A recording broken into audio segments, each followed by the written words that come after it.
Deer audience, আসসালামু আলাইকুম। Osman Sahal medical services YouTube চ্যানেলের পক্ষ থেকে আপনাদেরকে জানাই স্বাগতম। আশা করি আপনারা সবাই ভালো আছেন।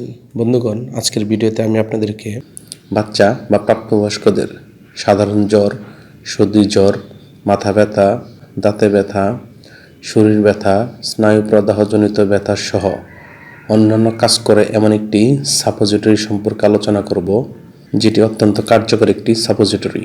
তবে ভিডিওটি শুরু করার আগে আপনাদের প্রতি অনুরোধ, আপনি যদি আমার চ্যানেলে নতুন হয়ে থাকেন তাহলে অবশ্যই চ্যানেলটি সাবস্ক্রাইব করে লাইক, কমেন্টস এবং শেয়ার করবেন।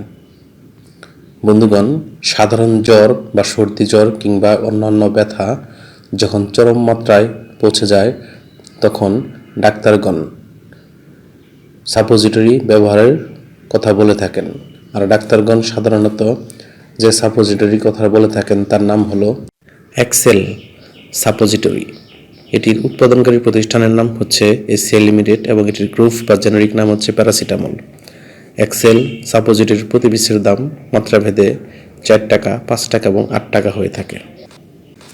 এটি ব্যবহারের নিয়ম হচ্ছে, যাদের বয়স 3 মাস থেকে 1 বছরের নিচে তারা 60 থেকে 120 মিলিগ্রামের সাপোজিটরি দিনে 3 থেকে 4 বার, যাদের বয়স 1 থেকে 5 বছর তারা 125 থেকে 200-250 মিলিগ্রামের সাপোজিটরি দিনে 3 থেকে 4 বার, যাদের বয়স 6 থেকে 12 বছর বা শিশু 6 থেকে 12 বছরের শিশু তারা 250 থেকে 500 মিলিগ্রামের সাপোজিটরি দিনে 3 থেকে 4 বার, এবং যাদের বয়স 12 বছর বা তার ঊর্ধ্বে বা প্রাপ্তবয়স্ক তারা 0.5 থেকে 1 গ্রামের একটি করে সাপোজিটরি বায়ুপথের মাধ্যমে ব্যবহার করতে পারবেন,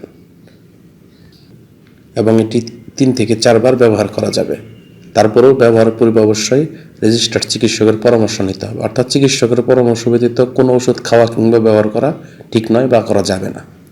এটি ব্যবহারের পর চামড়ায় ফুসকুড়ি, অ্যালার্জিক রিয়াকশন হিসেবে দেখা দিতে পারে এবং এটি হচ্ছে সাইড এফেক্টস।